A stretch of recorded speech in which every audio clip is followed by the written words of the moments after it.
Welcome to দাদার class ঘর। আমরা শিখছি উচ্চারণ পর্ব, অর্থাৎ আমরা প্রত্যেকটা লেটারের উচ্চারণ পুঙ্খানুপুঙ্খভাবে শিখছি। এই ভিডিওটা দেখার আগে জাস্ট একটা কথা, সেটা হচ্ছে তুমি যদি এই ভিডিওতে প্রথম হও তাহলে দয়া করে ডেসক্রিপশন দেওয়া যে লিঙ্ক আছে সেই ভিডিওসগুলো দেখো, কারণ এর আগে এর উচ্চারণ আছে, এর উচ্চারণ আছে। তো আজকে আমরা ভাওয়েল জানি পাঁচটা, সেই পাঁচটা ভাওয়েলের মধ্যে এ ই আই শিখছি, প্রোনাউন্সিয়েশন অব আই। তাই এই ভিডিওটা দেখার আগে দয়া করে ডেসক্রিপশনে দেওয়া যে লিঙ্ক এর উচ্চারণ এবং এর উচ্চারণ, এই ভিডিও দুটো দেখো, তারপরে এটা দেখো, তাহলে তোমাদের বুঝতে সুবিধা হবে।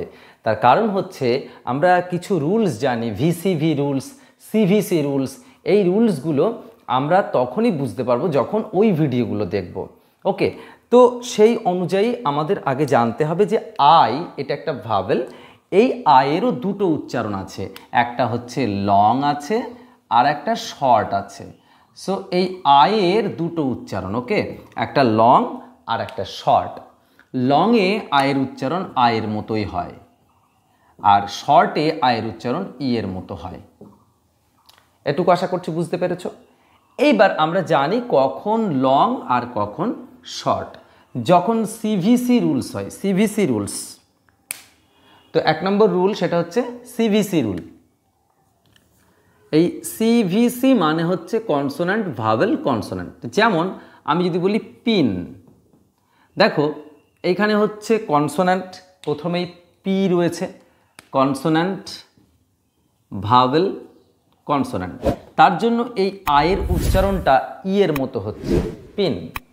ঠিক এরকমভাবে তুমি যা বলবে, টিন, টিন, জিন, যেমন যা বলবে সবই সিভিসি ফর্মুলাতে আমরা আয়ের উচ্চারণ কেমন করি না, ইয়ের মতো করি।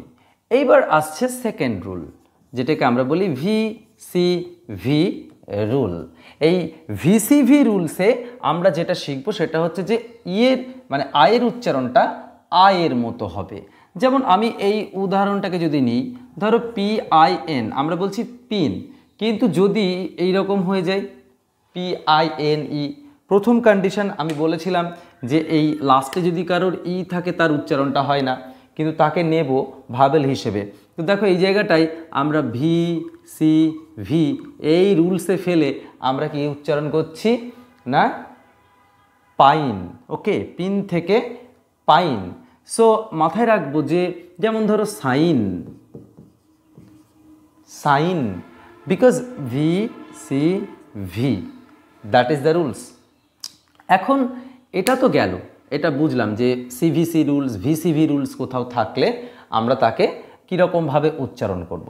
কিন্তু এছাড়া এই আয়ের একটা ঝামেলা আছে। ঝামেলা হচ্ছে যদি দেখা যাচ্ছে যে একটা ওয়ার্ড সেটা more than 6 letters, more than 6 letters যদি হয়ে যায় শব্দটা, তাহলে কিন্তু এই রুল হুবহু ফলো হবে না। তো মোর দ্যান 6 লেটার্স মানে একটা শব্দ সেইখানে যদি 6টা লেটারের বেশি থাকে এবং তার মধ্যে যদি আই থাকে, তাহলে এই VCV rules, CVC rules normally follow হয় না। কিন্তু কোথায় হয় কোথায় হয় না সেইটা আমি দেখিয়ে দেব। ধরো কোনো একটা শব্দ লিখলাম যে সিমিলার, সিমিলার, সে এখানে আমরা এরকম করতে পারতাম না, VCV এরকমভাবে ভাবতে পারতাম, তো দিয়ে সাই, এটার সাই মাই লার এরকম উচ্চারণ করতে পারতাম। কিন্তু সেটা কেন করছি না?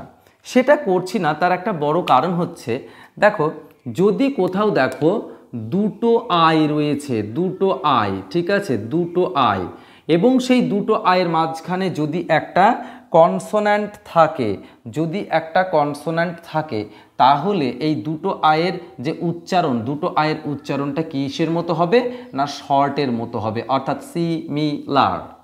এখানে একটা ব্যতিক্রম আছে, দুই একটা। আমি বলেছি যে রুল সবসময় হুবহু ফলো হবে না, ঠিক আছে। সো এখানে একটা উদাহরণ দেখো যে মেডিসিন, এটাকে আমরা এই যে দুটো আই, তাহলে মে ডাই সাইন এরম বলছি না কেন? ওকে, দিস ইজ ব্যতিক্রম, এটা ব্যতিক্রম, এক্সেপশনাল কেস। ঠিক আছে, এরকম কিছু এক্সেপশনাল কেস আছে যেগুলো বাদ দিয়ে সবটা কিন্তু এইখানে চলে আসবে।